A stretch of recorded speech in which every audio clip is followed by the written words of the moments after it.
Hello friends, आप सबका स्वागत है आपके अपने यूट्यूब चैनल फार्मा एमसीक्यू में।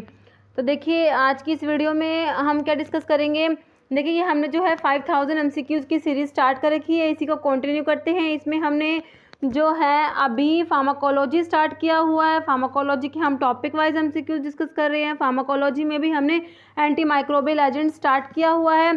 तो आज जो है हम एंटी माइक्रोबियल्स में से जो है टेट्रासाइक्लिन एंड क्लोरमफेनिकोल, जो आपकी ब्रॉड स्पेक्ट्रम एंटीबायोटिक्स में आती है, टेट्रासाइक्लिन क्लोरमफेनिकोल, इनके एमसीक्यू डिस्कस करेंगे। ओके, तो देखिए, आपको जो इनके बारे में थोड़ा बहुत जैसे पता होना चाहिए, टेट्रासाइक्लिन और क्लोरमफेनिकोल। तो ये जो है, देखिए, वीडियो स्टार्ट करने से पहले देखिए, अगर आप चैनल पे नए हैं, अगर आपने चैनल सब्सक्राइब नहीं किया है तो देखिए प्लीज़ चैनल को सब्सक्राइब कीजिएगा, वीडियो को लाइक करना, शेयर करना, कमेंट करना, बेल आइकन को प्रेस करना, ताकि जो आने वाले वीडियोज़ होते हैं उनके नोटिफिकेशन आप लोगों को मिलते रहें।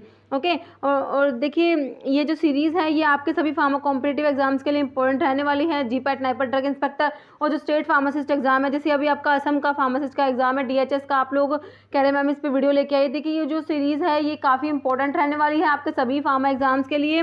ठीक है, तो देखिए, हम स्टार्ट करते हैं हमारा क्वेश्चन। देखिए आपका, देखिए, टेट्रासाइक्लिन और क्लोरमफेनिकोल, पहले तो आपको थोड़ी बहुत इनके बारे में बेसिक बातें पता होनी चाहिए। ठीक है, टेट्रासाइक्लिन एंड क्लोरमफेनिकोल जो ये हैं ब्रॉड स्पेक्ट्रम एंटीबायोटिक्स में आती हैं। तो कई बार एक क्वेश्चन आ जाता है कौन सी ब्रॉड स्पेक्ट्रम है, कौन सी नैरो स्पेक्ट्रम। तो ये दोनों जो है ब्रॉड स्पेक्ट्रम एंटीबायोटिक में आती है और ये बैक्टीरियोस्टैटिक होती हैं। ये भी आपको याद रखना है, क्या होती है, बैक्टीरियो स्टैटिक होती है। ओके, जैसे पेनिसिलिन वगैरह बैक्टीरियासाइडल होती है, बट जो आपकी टेट्रासाइक्लिन क्लोरमफेनिकोल है ये क्या होती है, बैक्टीरियोस्टैटिक होती है। और क्या करती है, प्रोटीन सिंथेसिस को इनिबिट करती है। ठीक है, टेट्रासाइक्लिन तो 30S राइबोसोम्स पे बाइंड होगी और क्लोरमफेनिकोल है जो है 50S राइबोसोम पे बाइंड होती है। और ये क्या करती है, प्रोटीन सिंथेसिस को इनिबिट करती है। ओके, अब हम इनके क्वेश्चंस देखते हैं। तो देखिए, क्वेश्चन है आपका, drug which is commonly used in renal dysfunction. देखिए ऑप्शन देखिए, टेट्रासाइक्लिन, डॉक्सीसाइक्लिन, ऑक्सीटेट्रासाइक्लिन या माइनोसाइक्लिन। देखिए, जो टेट्रासाइक्लिन्स होती है इनको मोस्टली जो रीनल डिसफंक्शंस में जो टेट्रासाइक्लिन्स को नहीं देते, लेकिन एक एक्सेप्शन होता है आपका, वो होता है डॉक्सीसाइक्लिन। डॉक्सीसाइक्लिन को दे सकते हैं। ओके, तो आपको इसका डॉक्सीसाइक्लिन का नाम याद रखना है। ऑप्शन बी आपका राइट हो जाएगा, डॉक्सीसाइक्लिन। और बाकी के जो टेट्रासाइक्लिन्स हैं वो रीनल फेलियर जो होता है, रीनल डिसफंक्शन होता है, उसमें नहीं देते।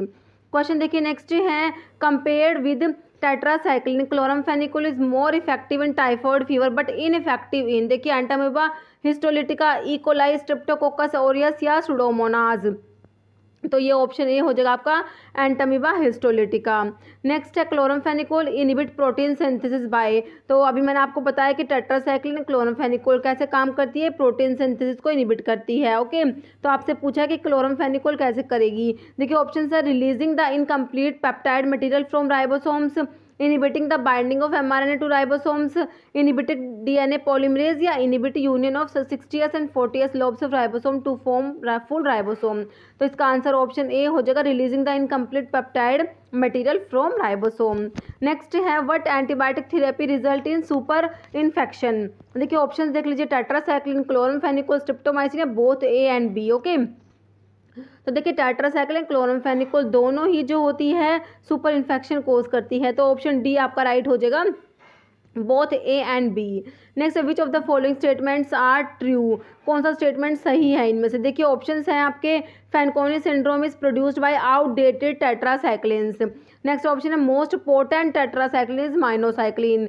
नेक्स्ट है, minocycline is used in leprosy या ऑल ऑफ द अबव। देखिए सारी बातें सही लिखी हुई है, ऑप्शन डी राइट हो जाएगा। आपसे पूछे मोस्ट पोटेंट टेट्रासाइक्लिन कौन सी है, तो आप क्या कहेंगे, माइनोसाइक्लिन है। और लेप्रोसी में कौन सी टेट्रासाइक्लिन यूज होती है, तो माइनोसाइक्लिन यूज होती है। और जो आउटडेटेड टेट्रासाइक्लिन जो होती है उनकी वजह से क्या होती है, फैनकोनी सिंड्रोम हो जाती है। तो ऑप्शन डी हो जाएगा ऑल। ओके, नेक्स्ट है, antibiotic that is highly effective in treating the bubonic plague is. देखिए पेनिसिलिन, इरिथ्रोमाइसिन, टेट्रासाइक्लिन या क्लोरमफेनिकोल। तो ये ऑप्शन 3 हो जाएगा, टेट्रासाइक्लिन जो होती है किस में यूज़ करते हैं इसको, ब्यूबोनिक प्लेग को ट्रीट करने में। नेक्स्ट है, which antibiotic should not be given in pregnancy. देखिए टेट्रासाइक्लिन, मैक्रोलाइड्स, पेनिसिलिन या ऑल। तो किसको है जो प्रेगनेंसी में नहीं देते, तो ऑप्शन 1 हो जाएगा आपका, टेट्रासाइक्लिन्स। नेक्स्ट है, tetracycline act by inhibition of protein synthesis by binding with. देखिए ऑप्शंस हैं, acetyl coenzyme A, 30S ribosomal sub unit, 50S ribosomal sub unit, cell wall. देखिए तो टेट्रासाइक्लिन जो है सेल वॉल पे तो एक्ट नहीं करती, सेल वॉल पे जो है मैंने आपको बता रखा है कौन कौन सी ड्रग्स एक्ट करती है। पेनिसिलिन है, सिफेलोस्पोरिन्स हैं, और कौन सी थी, वैनकोमाइसिन थी, बेसिट्रासिन और एक और साइक्लोसीरिन। ठीक है, ये सब जो है सेल वॉल पे एक्ट करती है। ओके, तो टेट्रासाइक्लिन कैसे काम, 30S या 50S कौन से राइबोसोमल जो सब यूनिट है उस पर बाइंड करके प्रोटीन सिंथेसिस को इनिबिट करेगी, तो आपका हो जाएगा ऑप्शन 2 हो जाएगा 30S राइबोसोमल सब यूनिट पे। अगर क्लोरमफेनिकोल का पूछते तो आप 50S कर देते। ओके, क्वेश्चन देखिए नेक्स्ट है, which of the following pairs are bacteriostatic antibiotic. तो कौन सा है जो बैक्टीरियोस्टैटिक एंटीबायोटिक का पेयर दिया हुआ है।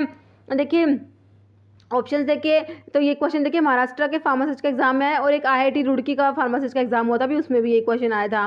देखिए पेनिसिलिन, टेट्रासाइक्लिन, क्लोरमफेनिकोल, इरिथ्रोमाइसिन या एंड जो क्लोरमफेनिकोल या ओफ्लॉक्सासिन एंड अमीनोग्लाइकोसाइड्स।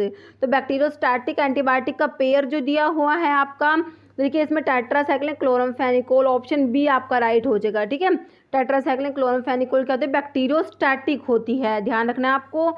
नेक्स्ट है, which among the following describe the characteristic feature of tetracycline. Option देखिए, form minocycline in basic medium, form anhydrous tetracycline in the presence of acidic pH range. Next option दिया हुआ, undergo epimerisation in solution having intermediate pH range. And the next option is form stable chelate complex with potassium ion. तो answer हो जाएगा आपका कौन सा, option 3 हो जाएगा, अंडरगो, ऑप्शन सी राइट हो जाएगा, undergo epimerisation in solution having intermediate pH range. Next है, tetracycline in basic solution is unstable and form which product। देखिए एपिटेट्रासाइक्लिन, डॉक्सीसाइक्लिन, एनहाइड्रोटेट्रासाइक्लिन या आइसोटेट्रासाइक्लिन। तो आंसर क्या हो जाएगा, जो बेसिक मीडियम में टेट्रासाइक्लिन क्या प्रोडक्ट फॉर्म करेगी, ऑप्शन डी हो जाएगा आइसोटेट्रासाइक्लिन। नेक्स्ट है, interaction of tetracycline with metal ion is an example of. देखिए protein displacement, antagonistic effect, complexation and adsorption या ऑल्ट्रेशन ऑफ GI एब्जॉर्प्शन। तो आंसर क्या हो जाएगा आपका, ऑप्शन सी हो जाएगा, कॉम्प्लेक्सेशन एंड एड्सॉर्प्शन। नेक्स्ट है, mechanism of action of tetracycline. Tetracycline का मैकेनिज्म पूछा आपसे, देखिए तो ऑप्शन देखिए, binding to A site and inhibit attachment of tRNA, inhibit peptidyl transferase, causes misreading of mRNA, causes termination of peptide chain elongation. Tetracycline का क्या है, देखिए 30S राइबोसोम से बाइंड होती है, तो आपको पता है।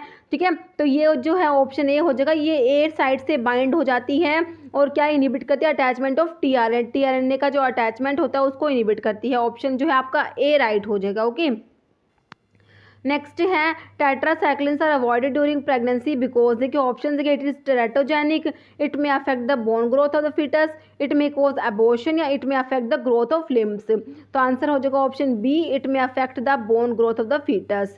नेक्स्ट है, which of the following drug causes pseudo tumour सेरिब्री।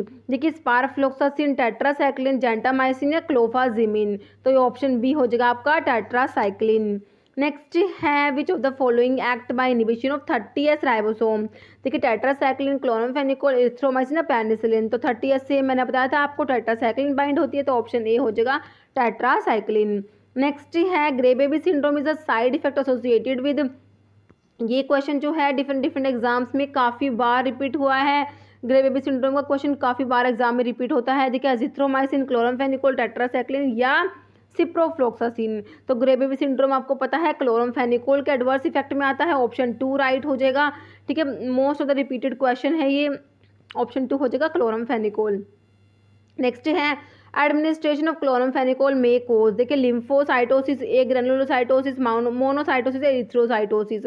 तो ये ए ग्रेनुलोसाइटोसिस, ऑप्शन 2 राइट हो जाएगा। ठीक है, क्लोरमफेनिकोल में आपका ये ग्रे बेबी सिंड्रोम पढ़ते हैं और ये ए ग्रेनुलोसाइटोसिस भी होता है। ओके, बोन मैरो सप्रेशन हो जाता है उसकी वजह से, ए प्लास्टिक एनीमिया, ए ग्रेनुलोसाइटोसिस, ये सब होता है।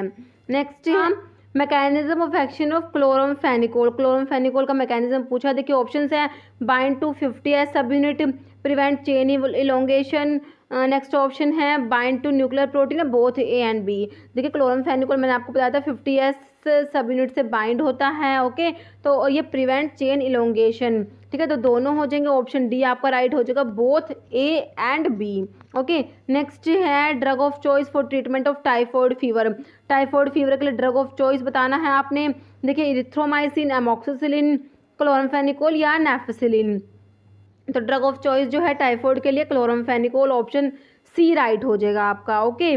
क्वेश्चन देखिए नेक्स्ट है, which of the following tetracyclines can be used without dose adjustment in renal failure. ठीक है, देखिए ऑक्सीटेट्रासाइक्लिन, डॉक्सीसाइक्लिन, डीमक्लोसाइक्लिन, टेट्रासाइक्लिन्स। ठीक है, तो जो मैंने आपको बताया था कि रीनल फेलियर जो होता है तो उसमें टेट्रासाइक्लिन्स को अवॉइड करेंगे, डोज एडजस्टमेंट के साथ यूज़ करेंगे तो। लेकिन ऐसी कौन सी है जो विदाउट डोज एडजस्टमेंट यूज़ कर लेंगे? तो अभी ऐसा ही क्वेश्चन हमने देखा था, तो उसमें आपका आंसर क्या था? डॉक्सीसाइक्लिन, ऑप्शन जो है बी राइट हो जाएगा। Next antibiotic which interact with calcium ion is erythromycin, tetracycline, streptomycin या एम्पिसिलिन। तो कौन सी एंटीबायोटिक है जो कैल्शियम आयन के साथ इंटरैक्ट करती है? बिल्कुल सिंपल क्वेश्चन है, ऑप्शन बी हो जाएगा आपका टेट्रासाइक्लिन, ओके। अब एक क्वेश्चन है, इसका आंसर आपको कमेंट बॉक्स में देना है। देखिए क्वेश्चन है आपका, grey baby syndrome is the side effect associated with azithromycin, chloramphenicol, tetracycline, ciprofloxacin. तो इसका आंसर आपको कमेंट बॉक्स में देना है। तो इस वीडियो में इतना ही। अगर आपको वीडियो अच्छी लगी है तो इसे लाइक करना, शेयर करना, चैनल पे नए हैं तो प्लीज़ चैनल को सब्सक्राइब करना, ओके, थैंक यू।